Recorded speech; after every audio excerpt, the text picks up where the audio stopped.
Welcome back to everybody to another episode of Wichita Vice. Yeah, What's let's get happening, it. guys? Yo. What's up, guys? It's your Captain Chris with a K. Hey, this is Mr. Brett. Y'all in the house? Here we go, your boy slinging in, Big D. Don. Okay. All right. It's for his Big ultra, DT. ultra ego name. Hey, that's a superhero name. That's all right. And this is your host, Carlos. You guys, we are tuning in to Kraven the Hunter. Do not forget, we are going to be giving away 2 tickets to go see Kraven the Hunter. So all you have to do is like, subscribe. We'd greatly appreciate that. Follow us on Twitter, YouTube, Instagram, and TikTok. We will be pulling all the names there for the giveaway. If you are not from the Wichita, Kansas area, we'll give you a gift certificate to your theater of choice. If you're from our hometown, you are going to get 2 tickets to the Boulevard Theaters. Let's go ahead and take a quick pause and thank our following sponsors. Hey guys, why don't you check out She Barber Cuts Barbershop and give Markeisha Brown, the licensed professional barber there, a call at 316-218-3566 for all your haircut needs. She's got cuts for kids, adults, and for those looking for the good one, the deluxe with beard trims, wash, and hot towels. So don't forget to give Markeisha a call at She Barber Cuts and see her at 2319 North Ridge, Barber Suite 6A here in Wichita, Kansas. All right, we have the first anti-hero, Kraven the Hunter. Kraven the Hunter was created by Stan Lee and Steve Ditko. He appeared in the Amazing Spider-Man issue number 15 back in 1964. His abilities, he's got superhuman strength, got stamina, he's got speed, reflexes, and I don't mean not just a cat, but reflexes like animals, like crazy. Experienced combatant. Also, he's a tactician, a strategist, and also he uses various things like voodoo, kind of that weirdo-ness. Also, he's very exceptional in weaponry and equipment. Hey, Chris, let's talk a little bit about Kraven the Hunter. Tell me what you know about him. Well, my biggest experiences with him are from back in the day, back in the 90s, Spider-Man, some of those episodes. He's always wearing those tight pants and like the big like lion's mane jackets and stuff. And it didn't come from JCPenney. No, and he's always got the like black hair and mustache, and I think he's usually got the Russian accent. I know he was Russian when he came out, and I found it interesting when I was doing research on him that like his abilities, some of those more kind of superhuman abilities that you talked about. They say he got those during from ingesting just unknown herbs in the jungles during his various hunting expeditions and whatnot. And I was thinking, I was like, unknown, like weird mythical herbs in the jungle remind you of anything like from Black Panther? Like, so I don't know if maybe he got his hands on something similar like that to give his enhancing, but also he's really kind of haughty. I feel like I don't know, like with an attitude. He's got a bit of an attitude. Just has a deal with, really wants to take out Spider-Man, thinks he's the most dangerous game, things like that. But he, even back in the comics, throughout the times, like he has teamed up at various times, like on that anti-hero, which I know we're getting ready to see probably out in the movies and stuff. It's more of the anti-hero hero version. But you kind of see that in some of the older comic books briefly at times, but he's always still looking for Spider-Man. Yeah, do not forget, also, we did speak about the Sinister Six in previous episodes of Wichita Vice, so look it up in the library and our YouTube, and if you want to dive in a little bit more about the Sinister Six. What about you, Brett? Just like Chris, I first discovered when I first was watching the Spider-Man cartoon during the 90s, and then I discovered him. He was probably one of Spider-Man, if not one of probably Spider-Man's best enemies. And I mean, the guy, he was just like always on his game, always focused. And even when during the episodes when Spider-Man had mutated into, when he grew into that human spider, he was able to track him down. Knew where he was setting up his his headquarters at the time, was able to hunt him down, and the doctors that was able to, but I always found him probably to be one of my favorite villains, and what wasn't really, and there's not a lot of he didn't get I feel got a lot of what's the word I'm looking for, like screen Exposure. time, yeah, Right. exposure. like many of other Spider-Man's enemies. Like I felt that they should probably should have brought him to the MCU a little bit earlier, or during the when the Sam Raimi Spider-Man, at least, because he came after right after the Green Goblin, Mm-hmm. and that shows you how how dangerous of a dude he really was. So, but other than that, Yeah. Also, with the fellas here, I first experienced Kraven, through the animated, series. Mm-hmm. But he kind of reminds me of Wolverine with the animal instincts, Mm. his senses on his hunting skills, and he's always been trying to be proven to be the best hunter there is.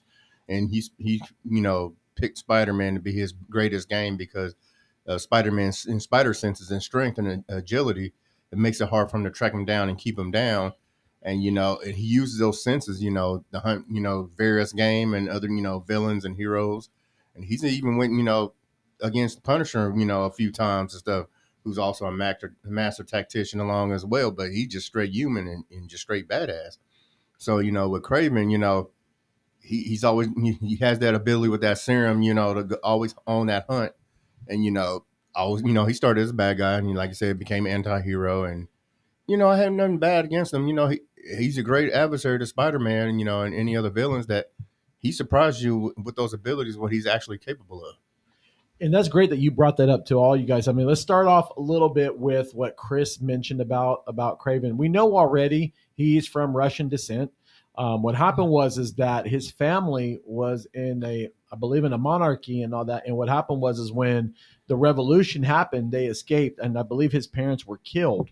And so pretty much he just had to travel, be alone. And what happened was he ended up ending in Africa. And that's where he was able to get his skills. And also, too, he linked up with a person named Calypso. Later on, became his lover as well. And we will see her in the movie as well. And who is she being portrayed by again? That actress? What was her name? The boys. The boys. And I just Cynthia Erivo's who. Oh, we forgot. But anyways, so in the comic, in the show that Don was talking about the night, you do see her. It's his, his wife in a She started off sense. as a doctor. And so she gives him potence and things like that to help him out to enhance his abilities as well. Oh yeah, Ariana DeBose. Ariana DeBose, yeah. So yeah, definitely indeed. And also dealing with adversaries himself. Spider-Man to him is his biggest game. He is someone that has failed. You've watched him in the 90s cartoons, in the comic books, he's failed. And also in these newer ones, adapted ones, he gives Spider-Man such a hard time. But at the same time, Spider-Man just gets the best of him. Well, and he has kind of like a weird, like, code of honor. Like he definitely has like a code of honor and system that he tends toward, like most of the character iterations tend toward a non-gun using, more hand-to-hand or like sword, more primitive weaponry rather than Modern guns, except for the Ultimate Spider-Man version where Diedrich Bader voiced him, which was he's a great voice actor.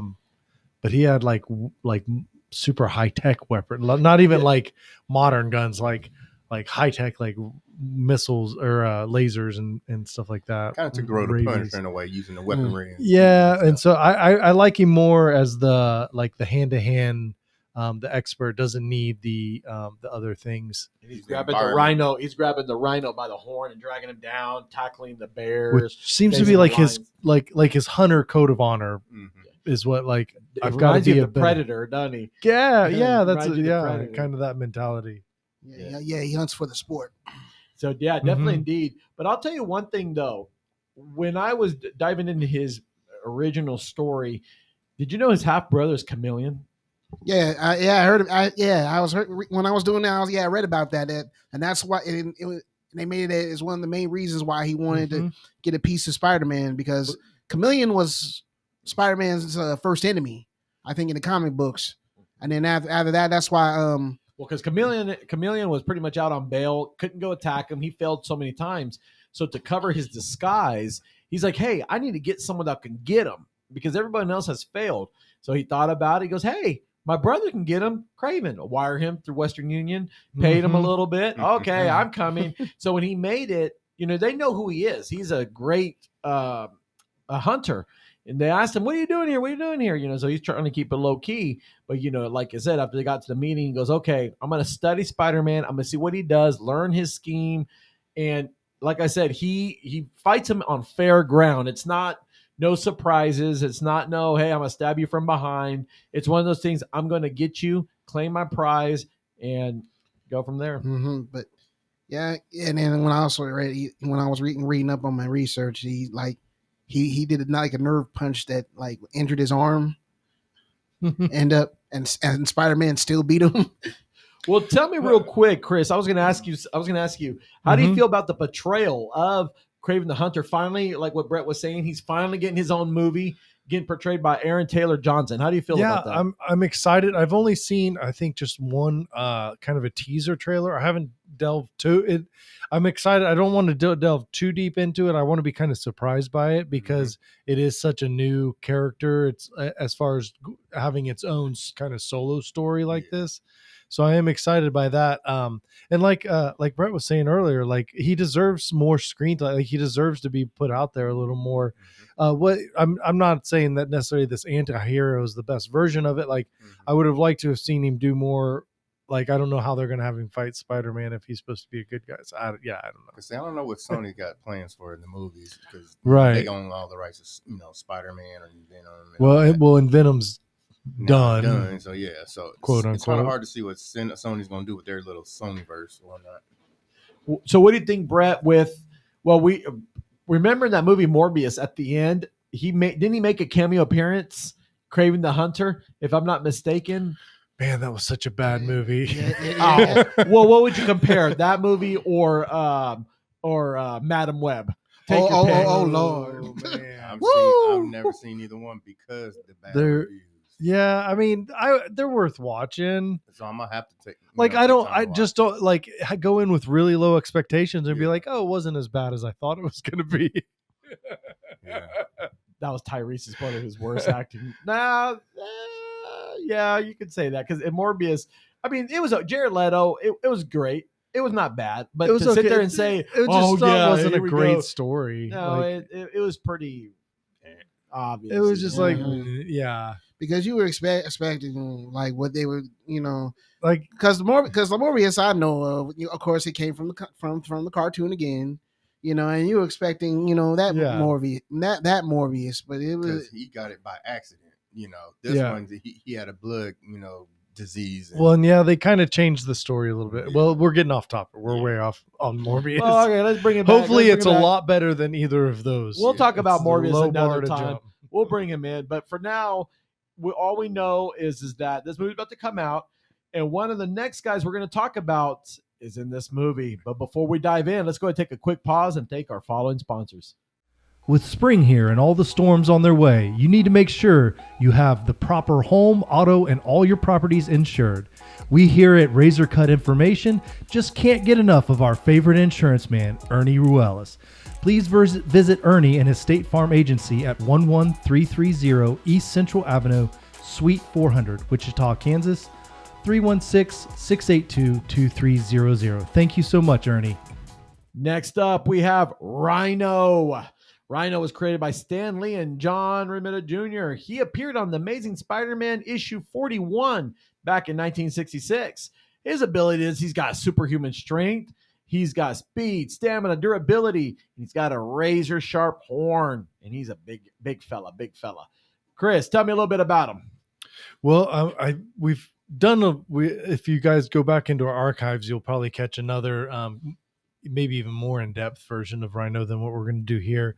But he has been a long time adversary of Spider-Man, and he seems to always typically be the henchman type of adversary. Like he's at the beginning of the episode, and then Spider-Man beats him shortly thereafter and gets on to the main boss guy, whoever Main course meal. yeah, whoever that may be.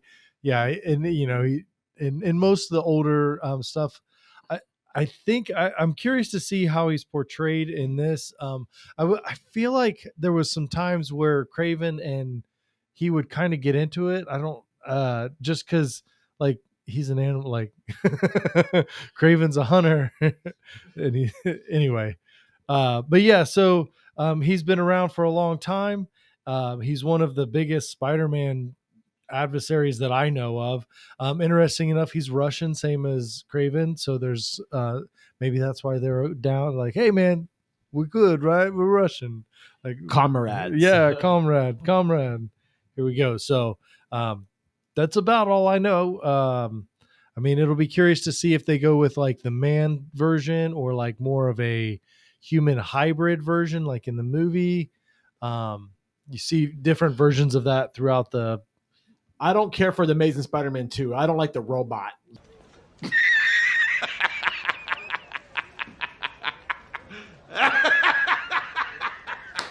Yeah. Oh, Oh, yeah. yeah. I'm hoping to the Lord, please don't never.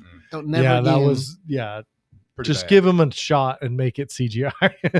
Yeah. I'll take that any day. Yeah. I remember Rhino. He was playing. Like I said, back in the cartoon, and then his involvement with the Insidious Six, and it seemed like the Rhino, he was this big hulking menace with brute force and thick iron skin. And then when he fought against Spider-Man, when he was when he had the symbiote on and when Spider-Man had the symbiote on, I remember when Spider-Man got rid of the symbiote and went back to his original outfit.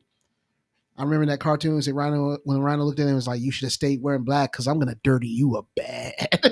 That's what she said. Because I was like, yeah, I like that. I like that because he's always been like the character with the brute force, the muscle of the Insidious Six, and that's what I liked about. I mean, he ain't the most smartest guy in the world. Oh, definitely not. But he made up for it with his brute strength and just him being an intimidating force. Mm-hmm. Yeah, Brett pretty much said it right there. Just to me, Rhino just reminds me of a quarter version of Juggernaut. He builds up speed and is almost unstoppable and has that sharp brazen horn just like a rhino. That's pretty much all he is, just a humanoid version of a rhino, but with just agility, a slight agility, but more just straightforward force and pretty much just truck through everything. So, and he's used, like as you said, just straight muscle, and you're not very smart, like you said, and just they need him when they need to just charge through and tear stuff down and take out their opponents.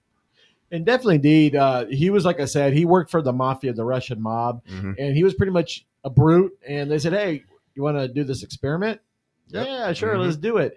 And they used the same gamma ray components as what they used for Hulk. Yep. And so, in that time, once he got exposed to it, and especially putting on, we're talking about the comic book here, and he donned the suit and everything, it stuck onto him pretty much. Right. And so during that time, he was beating, because it's just brute force, beating Spider-Man. But the problem is once he got that speed kicking in, it's hard for him to stop. That's why you notice in a lot of episodes, he'd run into a wall. I'm like, okay, that's going to take another 5 minutes. Okay, focus on the other thing. He's over here stuck on the wall. Yeah, I was like, I'm stuck. Oh, so then we noticed that he also has dealt with the Thing from the Fantastic Four. He's dealt with some other heroes as well. And so he's able to go toe-to-toe with them. But when he linked up with the Sinister Six, he's just one of those guys that he just got tired of Spider-Man beating him. And in the comic book, it was them getting together with Kraven the Hunter, leading them together doing it. But I believe in the cartoon series, it was Kingpin that put them together, exactly. put them on payroll. Yeah, with him and then with Dr. Octopus and who else was it? The Chameleon and Shocker. The Shocker. Yeah, I remember this. Yeah. Yeah, the Shocker. I think even the Vulture was on there. Yeah, that's right. The Vulture was, Vulture. Yeah. Oh, please don't do the cartoon. I mean, the comic book Vulture. He was weird. That was just The old school one, yeah. Yeah, I He like was this of- Michael Keaton one. That one. Yeah, Oh, that yeah, was a good one. That was great. Michael Keaton's portrayal. Better than the the Rhino from that one. But what we have to admire is that he's just a fun villain to watch because, like I said, sometimes you got to give the brute guys the benefit of the doubt, and he's just trying to make ends meet. In this, Pretty much. he's like, okay, I got to do some crime. And if you notice in some newer comic book series, he's had a change of heart. Spider-Man convinces him because what happened was that his wife died. And so he kind of got him right where, right in the heart of the matter, told him, hey, you think your wife would appreciate what you're doing? Oh, you don't say. I was like, well, I think I'm going to stop. And there was a time where he did. Him and Spider-Man both worked together. Mhm. And so, like I said, that's however you want to interpret that. But overall, I just like how Rhino indeed is just one of those villains that just keeps you entertained. To me, my favorite, like for example, my favorite villain of Spider-Man is going to be hands down Green Goblin. I like Green Goblin. I just feel he's like the Joker to Batman. Mhm. He can just beat it. He can beat him and challenge him multiple ways.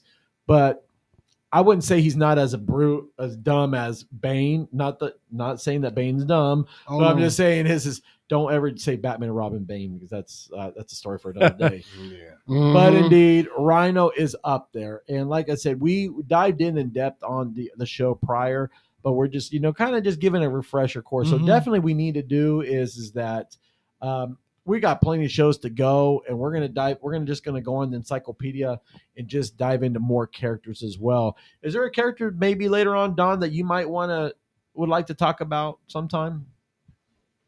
Man, there's a lot of characters out there. It's hard to kind of pinpoint one.